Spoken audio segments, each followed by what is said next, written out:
Are you totally different when it comes to sex and copulation? Have you judged yourself out of receiving pleasure? Have you judged yourself into receiving pleasure in certain ways and excluded other ways? Would you like to know more about what else is possible with bodies? Would you like to create confidence in the bedroom and beyond? How has your sex life or lack of it affected other areas of your life? Everyone has the potency to be a sexual superhero. Get ready to listen, sense, and play with the sexualness that is you. Now, here's the host of The Pleasure Zone, pleasure diva and body whisperer, Milica Jelenic.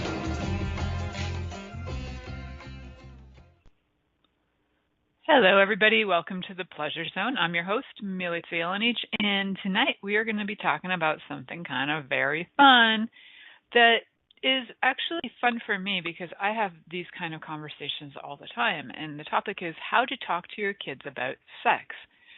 I have conversations with my daughter literally all the time about bodies, sex, all things curious to her. So right now in her embodiment, she's 10 years old, and she has like curiosities, maybe not as many as some kids that I've known, but she is still curious.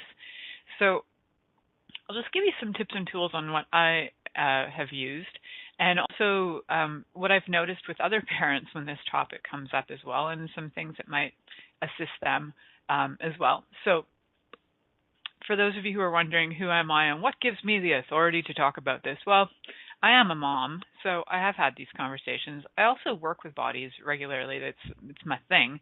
I work with bodies to create more ease, more movement, more pleasure, more all of that. I do that through different types of modalities like the mitzvah technique, which is a somatic body work. I do that with radionics. I do that with access bars, energy work that I do as well. I've been doing and being in holistic. I've been a holistic practitioner for 21 years now, and I have some experience from this life and other lifetimes behind my belt that I'd like to share with you guys. So literally, I am all things bodies. That's pretty much my thing. So yes, that's pretty much how we describe this show, all things bodies and pleasure. And I did have my daughter on briefly on one show once. She kind of agreed to be on it, and then she kind of backed out. So well, she sat beside me and gave me feedback the whole time. It wasn't really full on how to have a conversation with your child about sex. Now, that can get awkward, right? So first things first is let's start with the basics. So basics are, how do you feel about saying different body parts in front of your child? Are you willing to call a spade a spade? So, or do you call it a kukali, or do you have like a little cutesy name for it? Or so, lots of parents, I watch this a lot of times, oh, you got hit in whatever. They'll have like cutesy names for the genitals or breasts or whatever. They won't actually refer to the body parts by the names. Like if you were going to the doctor and you said, Jimmy got hurt, and then your doctor would be like, well, where's Jimmy? And you point to your penis. The doctor might be confused. So let's get our kids talking about their bodies so that they can feel confident that they know their bodies, just as much as they might know what their eyeball is, or they might know their eyebrow, or their liver, or their spleen. Wait a minute. Lots of kids don't actually know about their livers and spleens either. So really, really, truly, I encourage you to get your kids to know their bodies. It doesn't have to be a major anatomy lesson. And I bet if you're one of those parents who, or if you had a parent who never really walked you through your body parts, or you never took biology classes in your life, you might actually learn a few really cool things about your own body when you go through it. Like, where is my spleen? Where is my liver? Oh, I have an appendix. What's that for? Oh, we don't know. Oh, what about my intestines? I often hear people say, oh, my stomach's so big. I'm actually like, that's actually not your stomach. Your stomach's higher, and that would be your intestines. That's that whole patchy part that we always refer to as our stomach, or thinking our stomach hurts, is actually intestines. most of the time, can be cramping in the liver and spleen as well, but they're up higher. Those things are actually up way higher. And we are misnaming stuff all over the place. So please, that is totally your poop baby. They're sitting there. And I know personally, like if I take a 10-pound poo, that's what you guys want to hear about. If I take like a 10-pound poo, that baby's down. If I'm holding on to my poop, that baby's strong and, kind of taut and forceful. So just being aware of the simple things of your body. You don't have to know down to the cells, although if you really are a parent who has that kind of information to share, that's awesome. Also, there are so many videos available too that can teach you some basics about your body parts. So one of my favorite programs that is on Netflix is actually it's about bodies. I think it's called Awkward Bodies or It's called Embarrassing Bodies. It was done in Britain, and man, it's graphic. It's maybe not for your 5-year-old unless you're cool with that. Like I'm cool with my kid being able to see, like if you were in a hospital and somebody had a gangrenous toe, you might be curious, what does that look like? Like if my daughter chooses to view it, I'm cool with her viewing it. And a lot of times she'll actually walk away and say, that's not age appropriate for me, because she what's the word for it? She actually figures out what works for her and doesn't. Like some, gore movies or gore shows I might watch that are like vampire or whatever. She's like, that's not appropriate for me. I'm out of here. She knows kids are smarter than we give them credit for. So let's get them down to really getting their bodies so that they can refer to the parts, so that when they are talking to you, if there's an issue going on, and you go to the doctor and you need to speak on their behalf, you can, or if they need to speak to the doctor, they can give correct information. I'm saying this because in all the years that I've worked with bodies and people, about 10 or 11 years ago when I started doing radionics, I had a woman that would call weekly and she would say, I have a rash on my thigh. And I'm like, well, I checked the machines and I'm like, well, she doesn't have a rash on her thigh, so is there something in the muscle? And I'd like go searching all through her legs and whatever. And then I'd find it was actually like the labial crease. She had like inflammation in there, and I would work that out and she would say, I feel better now. Like that wasn't your thigh. That was your labial crease. And she would be like, oh, she couldn't say it. She had 4 children, and she was not willing to actually name her own body part. And, she would say eye or nose. Why are those body parts that we can talk about so easily? So I'd really like you to be confident and comfortable around your children naming body parts enough to the point where you'll be able to have a deeper conversation with them.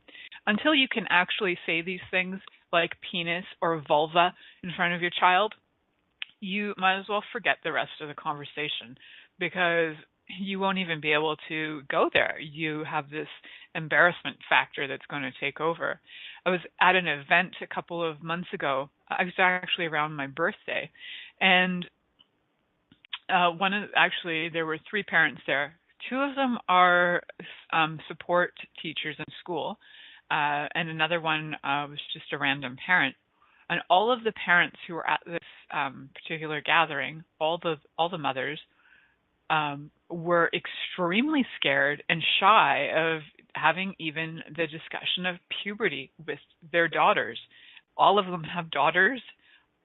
All of them were afraid to have conversations with their daughters about their daughters' own body parts. And so I asked them that killer question that made them go into a beyond, I'm sure, was, so when you were a teenager and nobody talked to you about this and you hit puberty, how was that for you? And they were like, yeah, no, it was really weird. It was awkward. I'm like, and you would choose for your child to go through that same awkwardness because you are being a chicken poop? Wake up, smell the coffee, and learn something. You can learn something pretty darn fast and get the information so that you can share that with your kids. So stop being a chicken poop, have conversations with your kids, and know some basic body parts. I know actually a whole slew of adults who don't even know what a perineum is. So guys, there are basic anatomy things that you need to be aware of. And I had an adult cousin who was at the time 19 and did not know where a tampon went. She didn't know which hole the poop came out of compared to the hole the blood came out of compared to the hole the pee came out of. She literally had no idea. And even after drawing diagrams, she still didn't understand. She was an educated kid. She had been going into university. There's no reason why somebody would hit puberty and not even know where their vagina is for the blood that's shedding out of their uterus. There's no reason why you should not know where your body parts are. It's kind of shocking. It was actually shocking to me that I would personally have somebody in my family that did not know the simple body parts. But these are conversations that are not being had at home, and there are no references to the real body parts. They're just jokey names that are going around, so nobody really actually knows what's going on. So when we're talking about sex with your kids, we're talking about them being the explorers of their own sexuality, their own sensuality, their own awareness of their body. We're talking about them becoming real true explorers of their own pleasure zones. And that doesn't have to be just genitals, but if you can't name the genitals in front of your children, you can't even go to the places where pleasure could be so erotic that you could get pleasure from having your arm stroked. You can't even go there because you are not even willing to acknowledge you have a body, for one. So really key, acknowledge you have a body, acknowledge your child has a body. Because the more you try and deny it, guess what? It's just going to be in your face. Children are really cute and amazing, and if you deny that your child has a body that could be sensual or sexual or any of that, you're basically setting yourself up for a whole pile of crazy. What do I mean by that? So if you're denying that your child has a body, your child will go out and create anything to prove they exist, because mommy and daddy don't even acknowledge they have a body. Oh, you don't have a body. We can't look at that. No, you don't have genitals. No, you don't have an arm. No, you don't. Oh, no, we can't talk about that. Oh, we can talk about your toenails because they need to be cut, but we can't talk about those other parts. So then what occurs?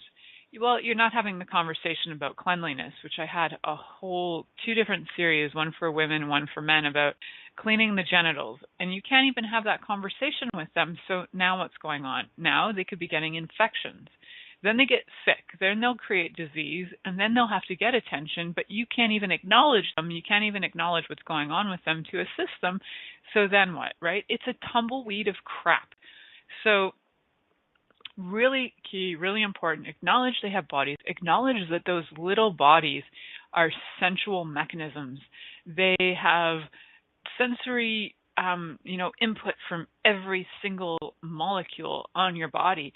They are alive. They are, thriving. Even if your child is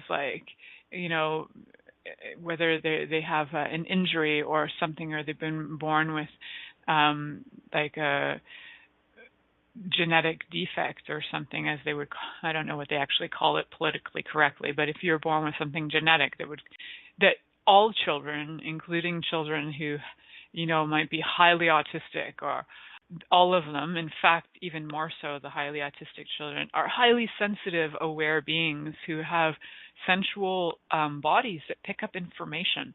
So let's acknowledge them for the amazing, amazing beings they are, and start to begin to allow them the space to be able to explore their body. There's nothing more harmful than, well, maybe there is, it's just as abusive, than telling your child that exploring their body is dirty, nasty, wrong, and evil.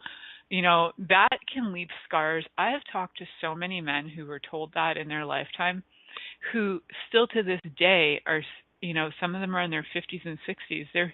They're still working out the trauma of being told that on a regular basis. I had a client who was told regularly that basically if he touched himself, he was going to hell.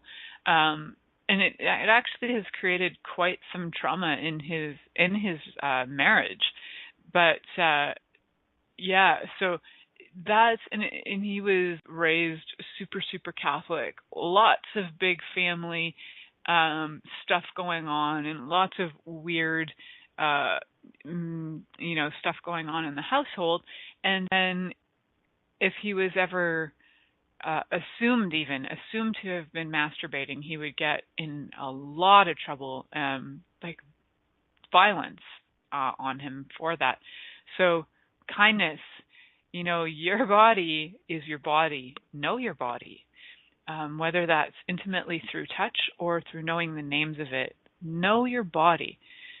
So, if you haven't explored your body or know your body parts or what they're called, we're actually going to be heading to a break. And I dare you in those couple of minutes to go out and Google search, what are the body parts I have? What are the names of them? Guys, your gonads, all of your penis, all the different parts of your penis. I dare you to go out and learn about that and find out that maybe you too have an anus and a liver on top of that.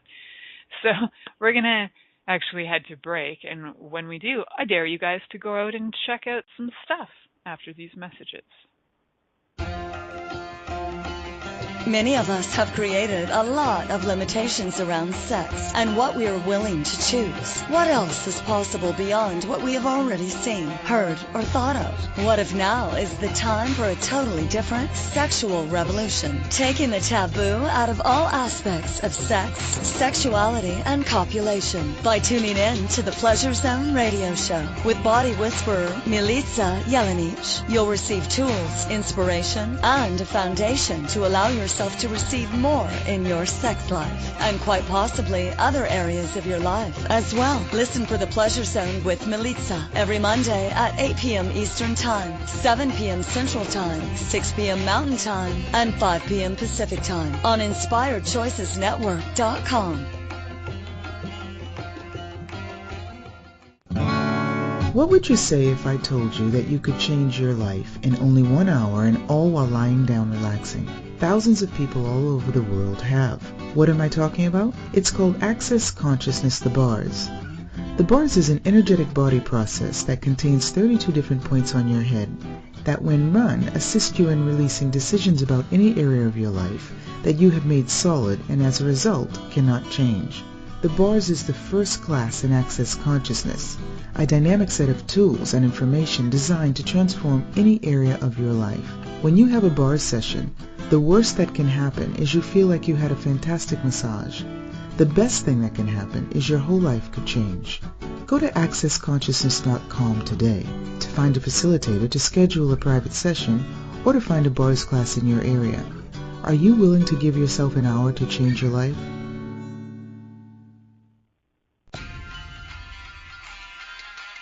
This is the Pleasure Zone with body whisperer Milica Jelenic. To participate in the program today, please call in the U.S. Call 815-880-8255. That's TALK. Or Canada 613-800-8736. Or you can Skype us at Inspired Choices Network. You can also make the choice to ask or comment by email at milicajelenic.com. Now back to the program.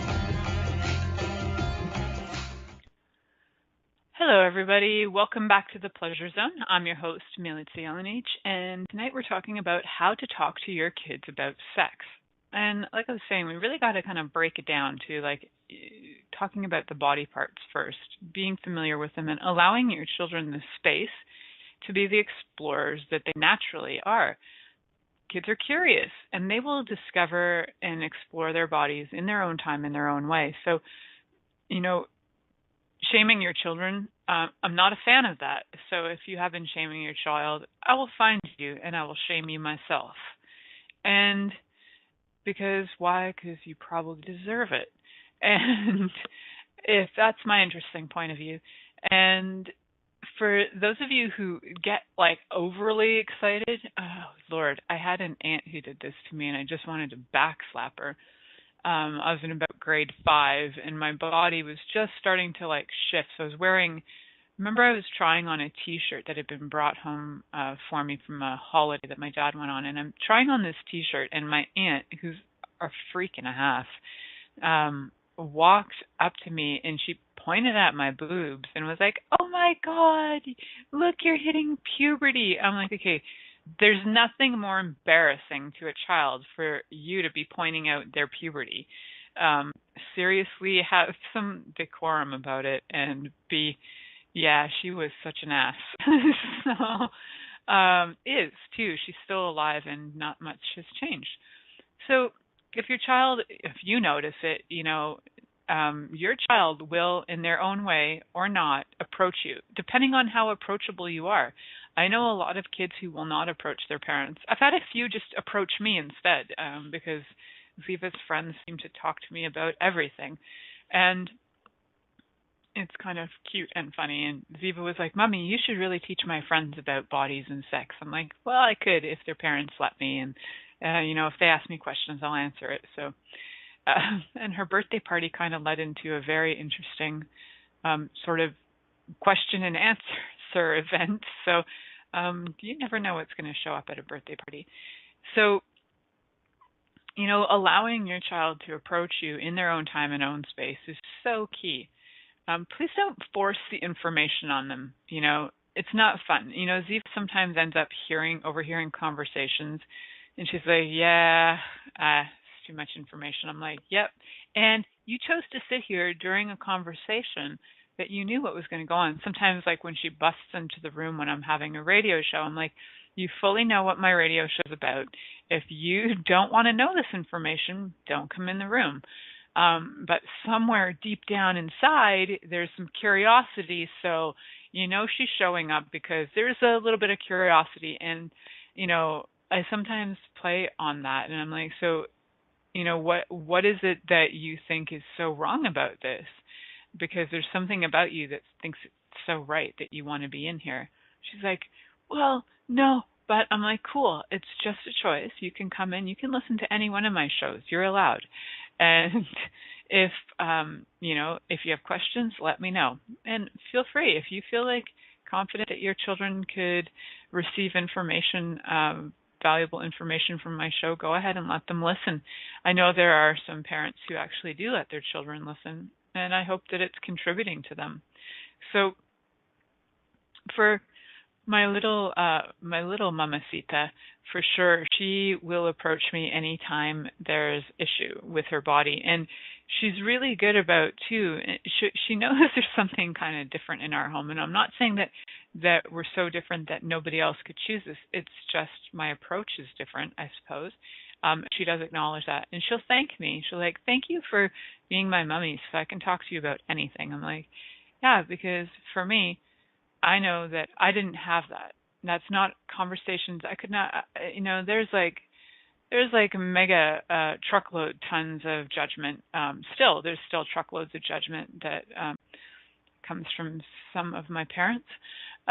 We'll leave it at that. So it's kind of an awkward conversation to have if you've never had it. But if you're willing to be that space for your child, it can be such a gift for them to also feel like they don't have to go out in the world and maybe explore bodies at the age of 11 and get into situations that maybe their bodies and their minds are just not ready for.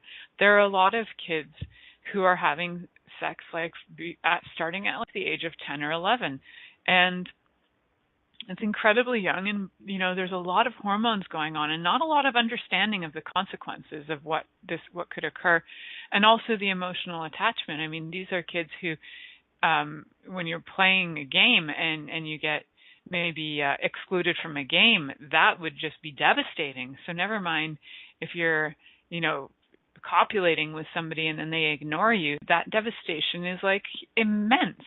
You're just not necessarily given the tools to cope with that kind of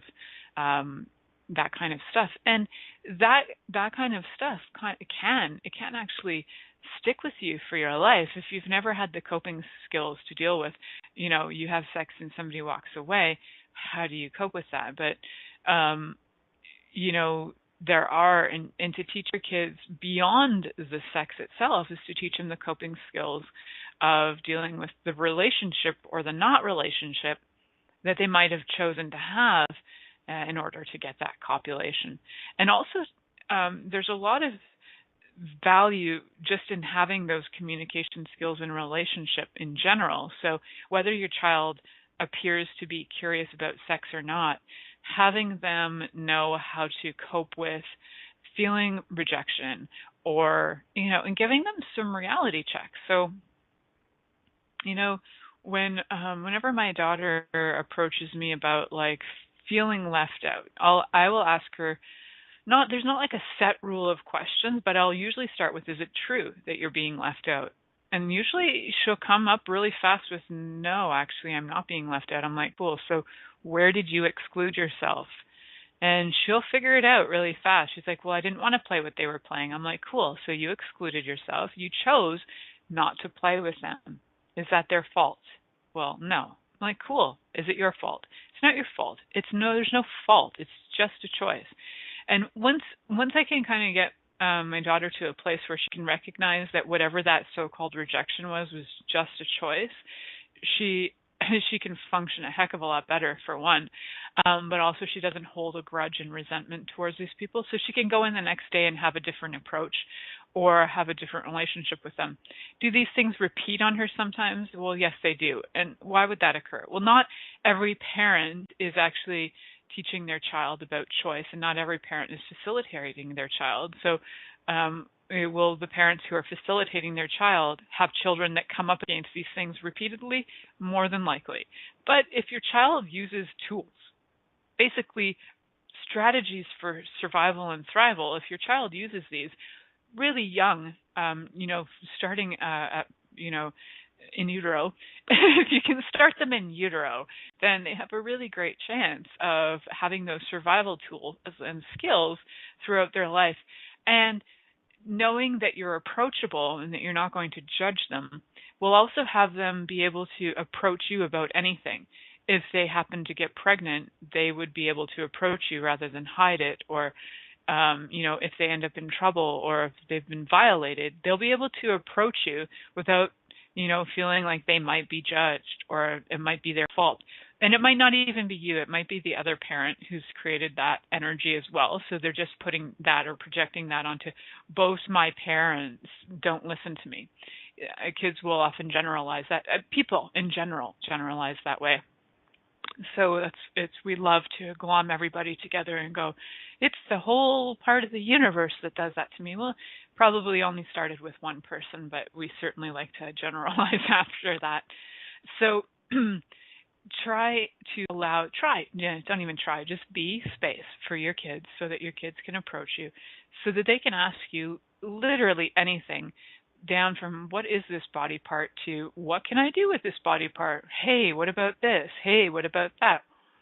So my daughter is also aware that one of my sideline things I do is that I sell sex toys. She's aware of that. She's opened the cupboard where the sex toys are before. She's seen me packing them and unpacking them to do shows. And she was slightly curious one day, and she's like, well, what is this? I said, well, sometimes people choose, instead of, say, having sex with somebody, they might choose to use a sex toy, or they might do both, and they can use this on their own or not. But a lot of these things are supposed to be imitating a penis. Well, in her reality, she looked at that and she's like, whoa, right? Because these things look gigantic to her and a little overwhelming. And they're all tester toys, right? So I haven't personally tested them on my body. They are used at shows to turn them on, to check out what the vibes are like. But she has been curious, so she turned one on and she's like, hey, that actually feels really good. So she's turned it on and put it on her arm, and it's just acknowledging that your body can feel good. Or I could sit there and go, I have a few options. I could have been like, don't touch that, that's wrong. And then to tell her that what I have in my own house is wrong would be hilarious and counterintuitive to me. So I wouldn't do that, and counterproductive to actually growth to me. So I wouldn't do that either. But if, she's put it on her arm and she's testing out the different vibes, I'm like, cool, what do you think of that? She's like, actually, that feels good. I said, see, do you get why an adult might actually want this, that they would use it on their body in other ways? And then she's like, I'm like, cool, well, maybe when you're older, that's something you'd want, and you're allowed to have that. It's just a choice. So allowing your kids to know there are things out there, there are more things that your body could feel different, it could feel good, and you don't have to necessarily have sex with a person. You could test things out on your own and find out how your body works for you. I am a huge fan of getting your kids to know that they can actually create pleasure for their own bodies before they go out and have somebody else give pleasure to their body, because sometimes adding more bodies to it can be hugely conflicting to your mind, your emotions, your hormones change when it's another person involved as well. And it can create a huge confusion where you start to think only that person can make you feel that good. But if you know you can make you feel that good first, that other person's a bonus, right? So you don't become dependent on them. You don't become like the other person will be the one who makes your day, saves your day, and is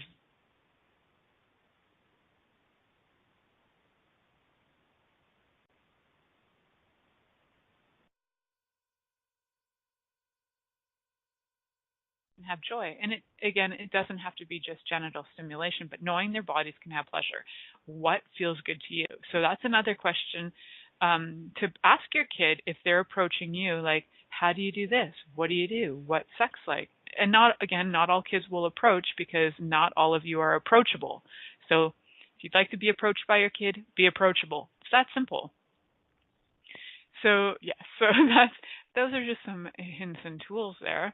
And I'm going to have a lot more hints and tools when we come back, but I will be heading to a commercial break. So just in case you do have any questions or comments, I would love to hear them. Feel free to write into the station, write into me, and ask me anything you'd like. And if you have a particular situation with your kid that you would like some insight into, you can definitely book a session with me, or your kid can book a session with me, whatever works for you. So yeah, consider that. And we're actually going to now head to a commercial break, and I'll see you guys back in just a few moments.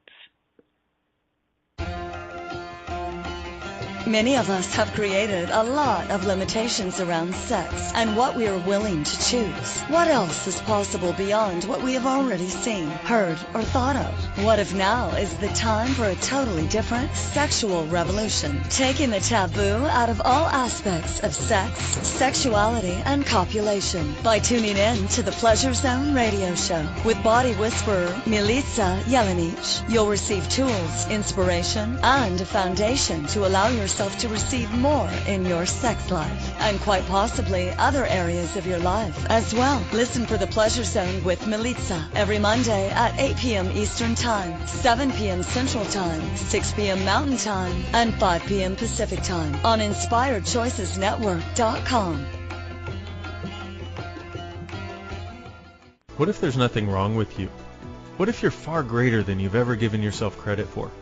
What if it's time to know the gift and the contribution you are to the world, and to like yourself a lot more? Hi, my name is Dane here. 13 years ago I started to truly ask questions. Actually, I started to be the question, and everything changed for me. Asking questions opens doors to infinite possibilities. And it's not about finding the answer, it's about being the question. Always. What I'm inviting you to step into is something that Einstein, Marie Curie, Newton, Da Vinci, Gandhi, Picasso, and Aristotle all knew to be true. What if no question is too big or too small? What if anything is possible for you? What if together we could create a kinder, gentler, happier world? Is now the time? Go to beingyouclass.com and sign up for a free video series, My Gift to You. beingyouclass.com. What if you, truly being you, are the gift and change this world requires? beingyouclass.com.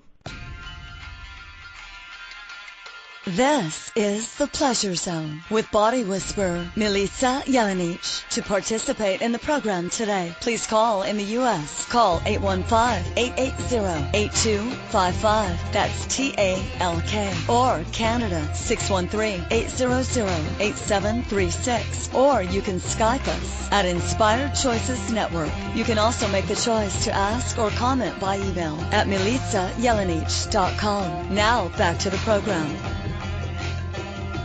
Hello, everybody.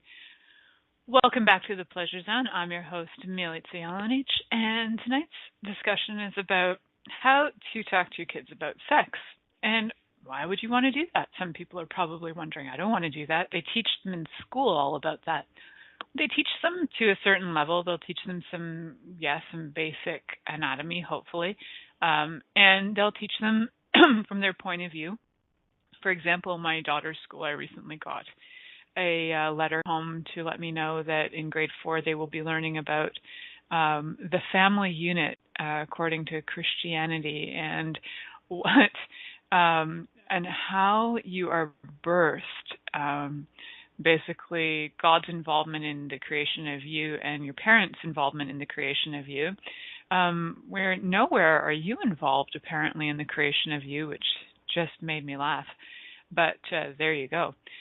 So everybody but you is involved with you. Isn't that funny? Anyway, so yes, I said yes to that because I like her getting different perspectives on things so that she can actually take from any perspective and go with that. So, they are teaching kids younger and younger about sex, especially in the school system, which is interesting. There are some reasons why they're doing it is that kids are hitting puberty younger. In the last 20 years, the age of puberty has gone down by 2 years. From the average age for girls is like 9 to 11, where it used to be 10 to 12, where it would be an onset for on average. But now it's like 9 to 11 for an onset, which is really young, in my opinion. So they are teaching kids by grades 3 and 4 all about in the Catholic school system, all about how you came to be. So basically the basics of sex is what my daughter will be learning in her health class. And so we gave permission for that, and which was interesting because there's a whole component to it that's missing. They will talk about love and such and blah, blah, blah, but are they actually going to give kids the tools to be in a relationship, to be able to, if you have a fight, what do you do? If they're going with everything's happy-go-lucky, we love each other, we copulated, and now we have a child. Oh, and then there's a reality check after the fact about now how do you deal with your life after the child, the stresses of that. And there's so much more to it. There's aspects of the relationship, the fight, there could be fighting, there could be all kinds of things that are going on that we just don't give our kids tools, basic tools to deal with a relationship in general. So, dealing with know your body, give them some tools to be able to be in relationship, be space, kindness to themselves, number one, and giving them some, tools for if they are having an argument, just what's valuable to fight about to you. And sometimes you'll find that things valuable to fight about. You've just been fighting because you didn't know any other choice. Or maybe you've never fought in your life because you're afraid of confrontations. So you actually never stood up for what you would really like. There are so many various varieties on that. And there's so many relationship books out there that, and there are ones, from conscious perspectives that are really interesting. So that's something to look into if that's something that you'd like to add to your roster to gift your child. If you are a parent who already has some coping skills in relationship and you've got some tools for a more expansive and easeful relationship, that's awesome. Remember, if they work for you, pass them on. They might work for somebody else. Excuse me. I'm having a pollen reaction. So, well, that's awesome. I opened the window to my office and the pollen is coming off the trees. Woohoo! Yay, Canada. So, that was a little sideline there. And so having your kids be able to deal with conflict or to deal with the relationship so that when they're in it, when they are copulating, it's so much deeper than you need to love the person. You actually need to know what to do if and when they leave you, whether they die or walk away. All relationships end. And that is a reality that, I think a lot of people don't want to tell their children. A lot of people don't want to go down those paths, that all relationships end. They either end with death or separation, just people separating, moving away, breaking up. And if you can't give them the skills to be able to deal with somebody walks away, then they will have constant devastation every time that happens. Even it could even just be temporary. It could be for like a half a day, a week, a month or something, and a person is like gone on holiday and you don't see them, and they could just be devastated because they don't have the tools to be able to deal with that. So let your kids in on some survival tips you have, and also gain some survival tips if you don't have any. It could be one of the greatest kindnesses you can do for your kid is just let them know all relationships end. Don't make it airy freaking fairy for them. Like, you don't have to lie to them and say, oh yeah, we're going to be in a relationship forever. And my daughter knows. She's not like stupid. She's like, even my relationship with her will end. Either I die or she dies, and or she walks away from me and never wants to talk to me. That is a possibility too. It's that you have to be willing to know that these are all possibilities and stop faking yourself out that this stuff doesn't happen. So let your kids in on that ultimate secret so that they don't feel messed up by these things when they occur.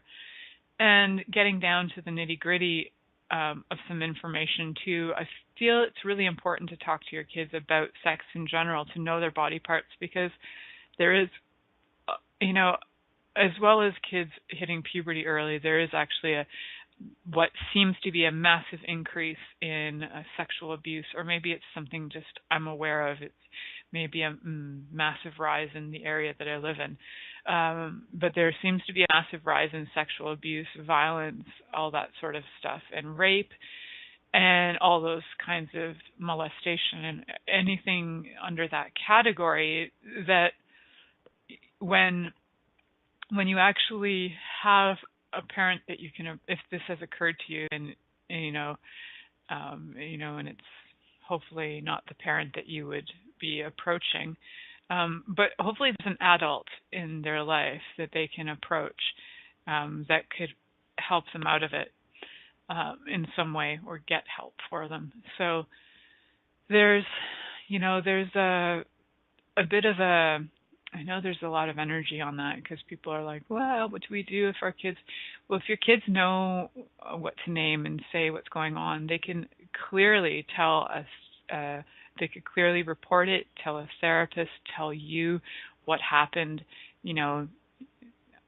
Uncle Ferdinand stroked my clitoris, because they know what that is, and you can go, okay, we know exactly what happened. Instead of them wandering around dazed and confused going, what the hell just happened to me? I don't know what just happened to me. And they're walking around in a bit of a dazed mode, completely and beyond, being abused. It would have been incredibly helpful for many of us. I know that for sure. Like, there's a chat going on in the back room. If you knew what, you could say it, right? But if you don't know what the heck just happened, and you don't even know, you're just like, something happened near the place where I went pee. I don't know what it was, but I feel really confused and messed up right now.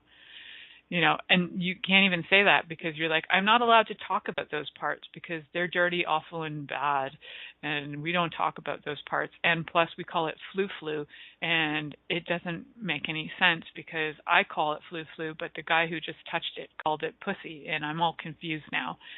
So it can be incredibly confusing. So get them the language so that they can actually communicate with you, be open to communicating with them, and let them know that no matter what, you got their back. If they choose to have sex at 12, if you've given them every tool you've got and you facilitated your kid, and you're got a kid who's got some consciousness under their belt, and they're asking questions,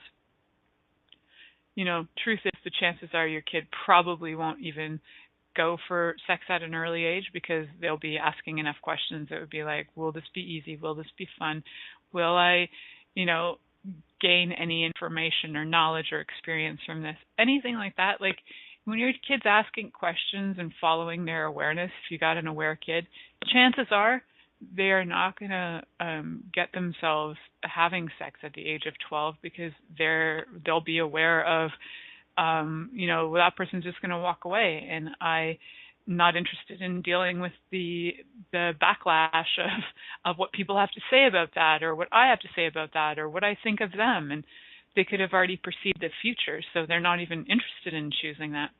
And we just didn't have those tools necessarily. So give your kids every tool you've got, every single tool you've got from any experience you have. And again, if you have no tools, please gain some tools. Call me up. We can have a conversation with your kid. We can do a session with them. It's really important that your kids know that they can talk to you or somebody, an adult, about any of this, about whether it's about sex or, hey, what's this thing? This guy wants me to stick my mouth on his private parts. That's one that I don't understand either, is why do we call them private parts? Because, privacy is something that we keep secret. And if we keep secret things, then we're also going to put secret things there. So we'll hold our secrets, and we'll hold our secrets in our genitals, which is, why do we call them private parts? That is a kind of a radio show, as the producer and my friend today is saying. Why private parts? And why are we hiding things in them? Because we really do. We hide secrets. We hide molestation secrets. We hide that we've done it. We hide masturbation. We hide the fact that we even have them. And then we've got this mega confusion. Like, if they're so private, why is there so much stuff going on in them? Why is there so much feeling? Why do we have to hide them? Why can't we just talk about it? And then if it's so private, they also won't talk about it. Because parents will also do these things. Well, no, you can't be included in this conversation. It's private. It's a private conversation. It's not appropriate for you. I say whatever I want, and if my child feels it's inappropriate, she walks away. So, she knows what she can handle. And that's the way I've raised my daughter, is that she knows the information that she would like to hear, she'll be around for. The information she doesn't want to hear, she gets up and leaves. So, yes, I'm kind of a no-filter person, for sure. It's actually like an ongoing joke with some of my friends that they're like, I have a filter, she doesn't have a filter. That's me. Like, I don't have a filter. So my kid knows that about me. She knows that I don't have a filter. I will talk to you about anything. You can talk to me about anything. If you got a filter, the chances are your kid is going to filter themselves around you as well. Kids mimic. It's what they do. It's what they're great at. So your kid will probably mimic you. If you've got a filter, they're not going to tell you everything. They'll filter their information. They'll also decide that some things are not appropriate to tell you. Because you've decided things are not appropriate to tell them, where I'm like, I'll tell you anything, whether you want to hear it or not. It's really funny. That's true. My friend Christine just wrote, she said, Milica and filter are like oil and milk. They just don't go together. It's true. I don't go well with filters. And I know for me, that works for me, and that people will come with information that they've said is like secret for lifetimes, because I have no filter. You can tell me anything. I will tell you anything.